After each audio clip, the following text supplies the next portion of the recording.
Yeah, I think he's, again, Bill had spent, by the time of the writing of this book, he'd spent a fair amount of time being schooled in biblical teaching. So when you talk about the scales of pride and prejudice falling from our eyes, we're talking about Paul's encounter with Christ on the road to Damascus, and being struck blind to his religious ways, and then his sight was restored when he was told he was going to carry the message of redemption, the gospel, to the Gentiles.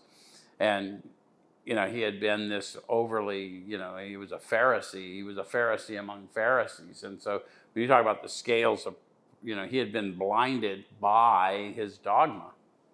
And many of us have been blinded by our dogma about our own self-reliance, about, what have you. And my idea about religious people and how silly they were, that was also pride and prejudice.